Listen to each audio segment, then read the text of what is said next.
because I don't know why it's not working. I've restarted it. Hopefully it works now.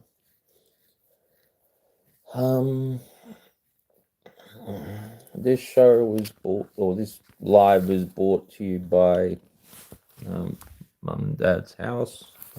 Thank you, for the letting me live here. I guess it's brought to you by my phone case, my other room, and what else is this? Stack baby high five where the phone was purchased. It's now okay. Oh, that's good. Sorry about that. I honestly don't know why it wasn't working before, but if it's working now, that's good. Thank you for letting me know because I can't tell if it doesn't work. I cannot.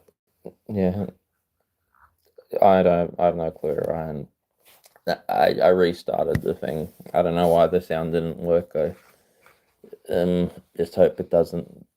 Hopefully it works and doesn't play up again. What's the noise? Oh, it's probably notifications.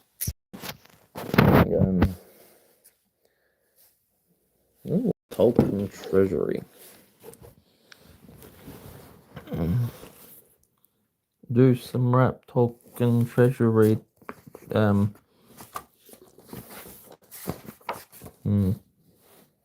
J.R.R. Tolkien, ordinary names as names go rule. The family name his family's made means friend of God Hebrew. Tolkien gave it to each of his 4 kids. They in turn gave it to the kids. It's one of the kind of man. Tolkien was in the 30s. He was a member of the Oxford group, the Oxford group known as the Inklings, whose members were described as devoutly Christian conservative and romantic in that order. It's a good idea to keep those things in mind.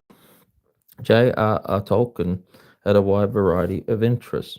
His life followed, a rather crooked path. The name real seemed to have meant something for anything that it might have turned into the wrong, the way that turned out right in the end.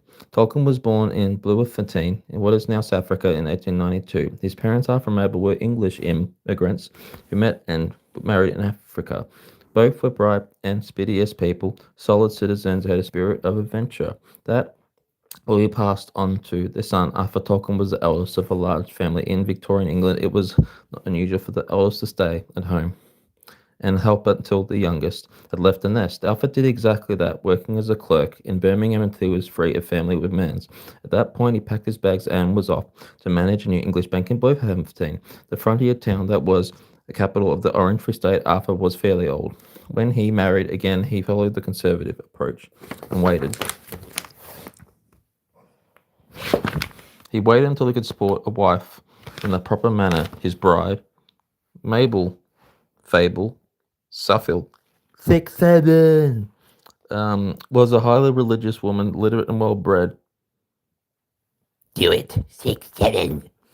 Literate and well-bred, who had been brought up in a town about 67 miles from Birmingham. She and her 6 or 7 sisters had gone to Africa to become missionaries.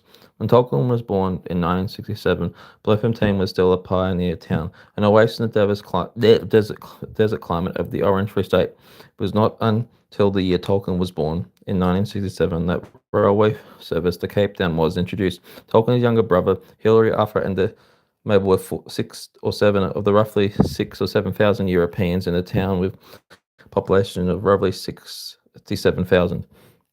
They they lived in one of the large European homes at the centre of town, well tended by the black servants who lived on the Bloemfontein outskirts. How the natives felt.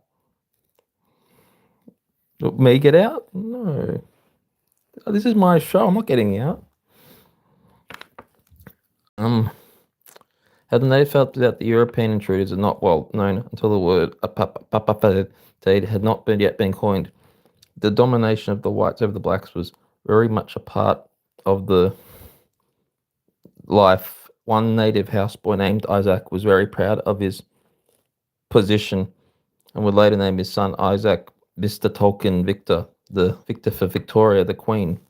However, fondness, thanks for the like, that's so kind, for his employees, and the English monarch did not stop at names. One day, I decided to show off the 6 or 7 year old Tolkien to his family. Isaac decided the trip only lasted about 6 or 7 days, but since neither Mabel nor Arthur had been informed of Isaac's plans, there was a great uproar. Although Tolkien was never in any danger, remembered the incident with great amusement in about 6 or 7 years later. It was one of the major ventures in his young life.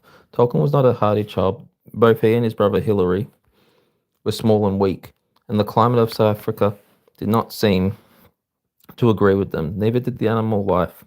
Tolkien was stung.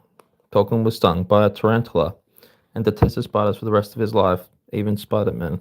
What with the great deal of the heat the tarantulas and Isaac, it's not surprising that after a great deal of deliberation, Mabel decided to return to England with her 6 or 7 sons.